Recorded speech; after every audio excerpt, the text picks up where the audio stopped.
Assalamualaikum warahmatullahi wabarakatuh. Perkenalkan, nama saya Ajuni Safira Rahma, NIM 192010023991, Prodi Manajemen, kelas 5 A3. Di sini saya akan menjelaskan tentang autokorelasi.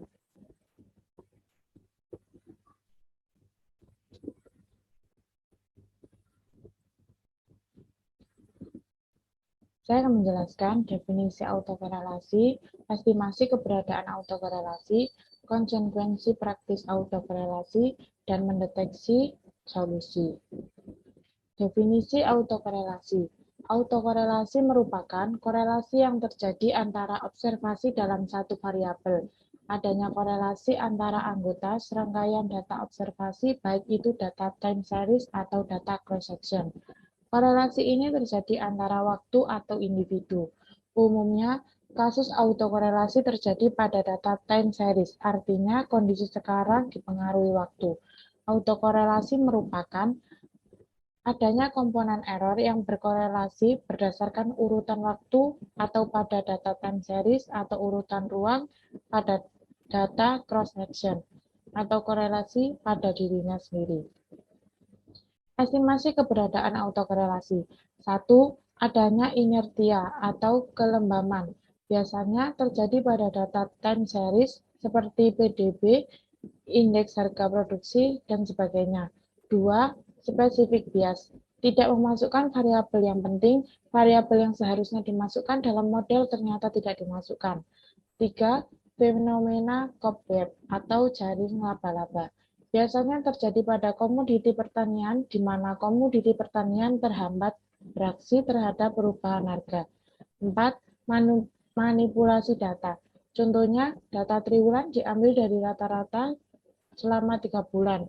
Inter atau ekstrapolasi data mengestimasi data antara 1990 sampai 2000 dari data sensus tahun 1990 dan 2000.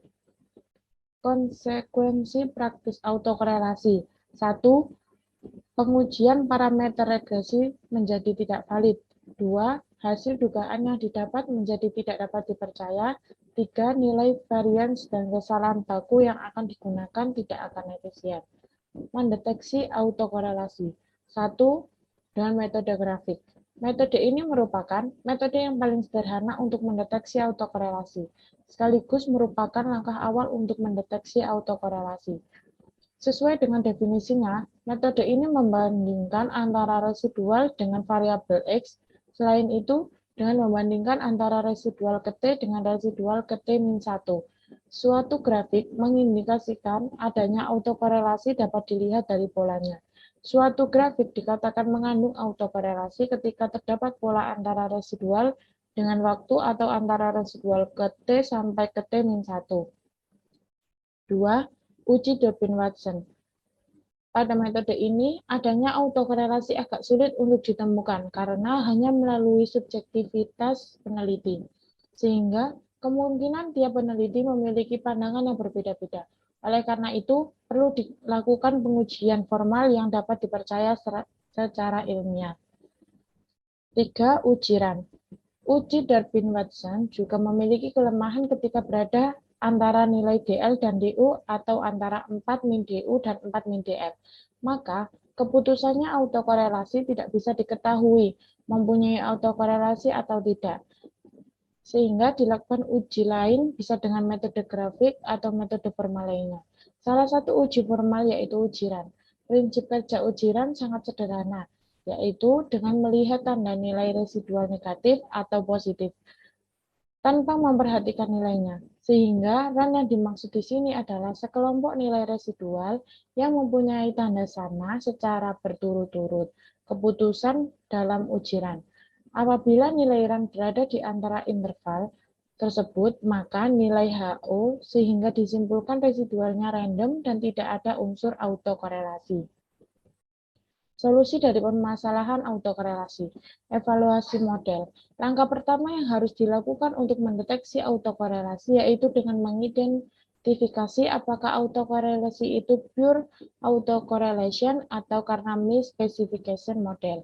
Misspecifikasi di sini adalah kemungkinan adanya quadratic model atau modelnya mengandung kuadratik. Sehingga apabila hasil tersebut masih mengandung autokorelasi, maka autokorelasi tersebut merupakan pure autocorrelation. Generalis least square. Setelah kita mengetahui ternyata pure autocorrelation, maka langkah selanjutnya itu salah satunya dengan melakukan transformasi. Transformasi ini dilakukan dengan mengurangi nilai variabel bebas dan terikat pada waktu ke T dengan waktu ke T-1. New Weiss method. Pada metode mengasumsikan bahwa sampel yang digunakan besar. Dalam perhitungannya digunakan software statistik, salah satunya adalah Evius. Contoh soal. Sebagai contoh, diberikan data indeks kompensasi real per jam atau Y dan indeks output per jam X pada sektor bisnis dalam perekonomian Amerika Serikat periode 1960 sampai 2005. Tahun dasar indeks yaitu 1992 sama dengan 100. Untuk mengecek apakah data tersebut terjadi autokorelasi atau tidak, beberapa langkah dapat dilakukan. Pertama, dengan memplotkan data Y dan X, kita peroleh gambar 2. Karena hubungan antara kompensasi real dan produktivitas tenaga kerja diharapkan positif, maka tidak mengejutkan jika kedua variabel tersebut berkaitan positif. 2. Gambar 2, plot antara kompensasi real dan produktivitas. Selain itu, kita bisa melihat bahwa hubungan antara Y dan X adalah hampir linear.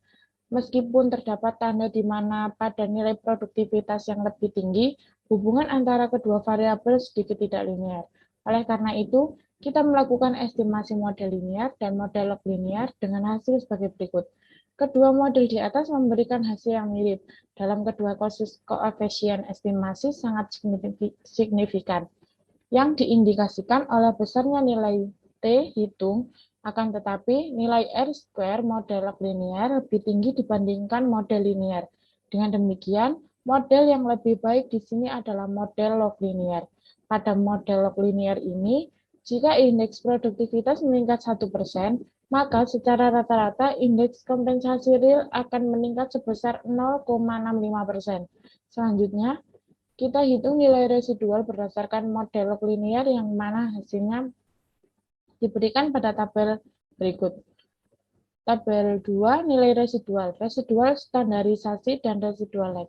Catatan, S1 sama dengan residual dari regresi antara upah produktivitas dalam model log linear.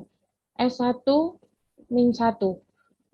Residual lag atau periode dan SDRES sama dengan residual standarisasi yang diperoleh dari nilai residual dibagi estimasi standar error-nya. Dengan memplotkan antara residual dengan variabel waktu, maka kita peroleh gambar 3. Gambar 3, residual diperbesar 1 kali dan residual standarisasi dari model log linear antara upah dan produktivitas. Pada gambar 3, kita juga menyertakan plot antara residual yang standarisasi dengan variabel waktu ke T, yang mana memberikan hasil yang tidak jauh berbeda dengan plot antara residual dengan variabel waktu T, yaitu adanya pola yang tidak acak dan mengindikasikan terjadinya autokorelasi positif. Kita juga bisa memplotkan yaitu plot antara residual pada waktu ke T dengan residual pada waktu T-1. Adapun hasil plot diberikan pada gambar 4 tersebut. Gambar 4, plot residual pada waktu ke T dan T-1, pola yang ditunjukkan pada gambar 4 di atas, termasuk dalam salah satu pola yang mengindikasikan terjadi autokorelasi positif. Sekali lagi perlu diingatkan bahwa meskipun cara deteksi autokorelasi menggunakan metode grafik, ini cukup powerful dan meyakinkan. Akan tetapi, metode ini bersifat subjektif dan kualitatif. Oleh karena itu, pada artikel berikutnya, kita akan membahas cara mendeteksi autokorelasi dengan menggunakan pendekatan uji kuantitatif, yaitu uji Rand dan uji Darwin-Watson. Di sini, contoh uji autokorelasi untuk contoh kasus, data penjualan mobil triwulan di line mobil Hyundai di Kota Malang.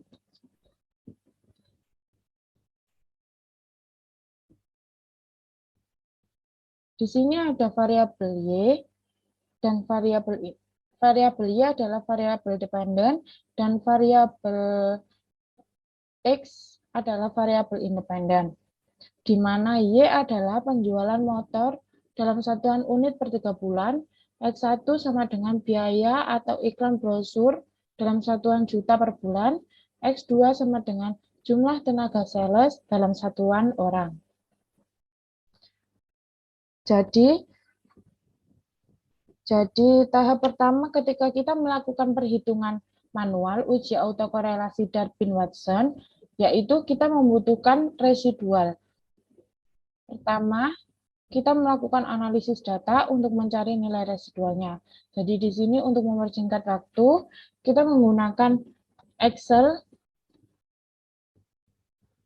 yang sudah memiliki menu data analisis. Kemudian, cara mencari nilai residual adalah dengan mengklik menu data analisis, kemudian kita mengklik regression, karena kita akan mencari regresi. Setelah itu, muncul menu seperti ini.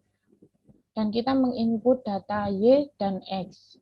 Kemudian, kita mengklik label, karena untuk memunculkan nilai variabelnya. Kemudian, kita klik output rank dan klik residual jika kita ingin memunculkan residualnya. Selanjutnya, Excel akan menganalisis regresi linear berganda. Dan didapatkan tabel sebagai berikut. Residual adalah pengurangan Y observasi dengan Y predicted. Kemudian kita ke rumus Darwin-Watson. Sama dengan sigma atau jumlah variabel residual atau ET dikurangi residual pada periode sebelumnya dikuadratkan dibagi sigma atau jumlah residual dikuadratkan. Selanjutnya, kita akan mencari nilai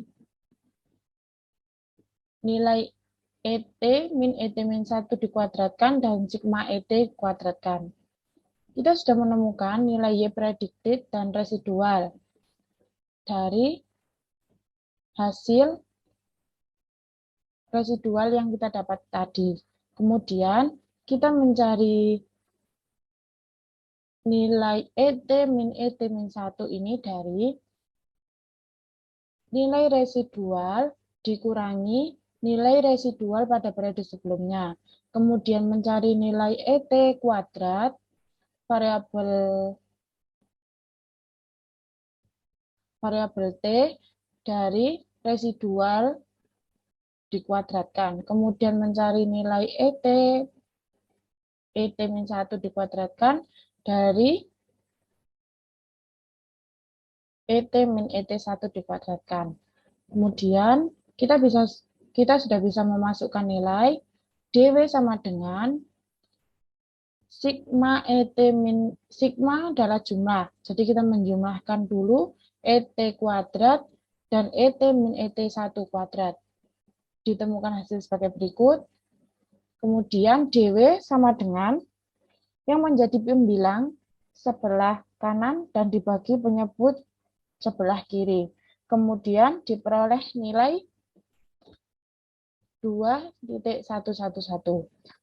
Kemudian kita mencari nilai DL, DU, 4min DL, dan 4min DU. Ini dari tabel berikut. Tabel Darwin-Watson. K adalah jumlah variabel independen. Kemudian N adalah jumlah data.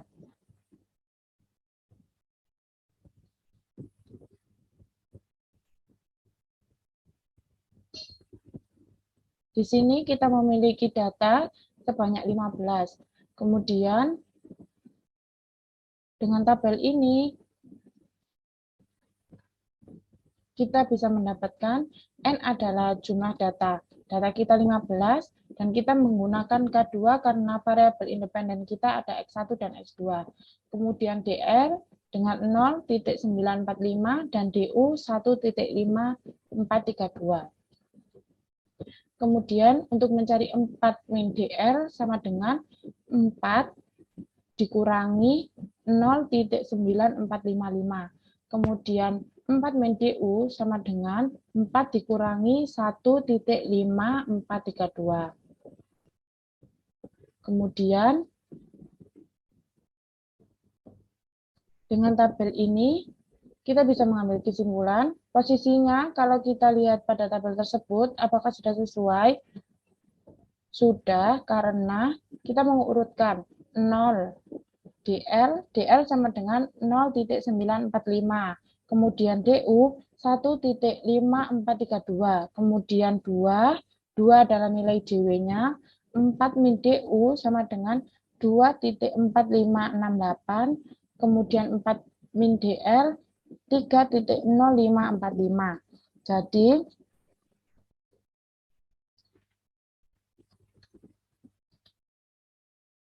Jadi tidak terjadi autokorelasi karena posisinya berada di antara DU dan 4 min DU. Kita ambil kesimpulan, tidak terjadi autokorelasi, artinya tidak ada korelasi residual pada periode T dengan residual pada periode sebelumnya. Sehingga nanti bisa memenuhi syarat OLS karena di situ tidak terjadi autokorelasi. Baik, demikian yang bisa saya sampaikan. Kurang lebihnya mohon maaf. Wassalamualaikum warahmatullahi wabarakatuh.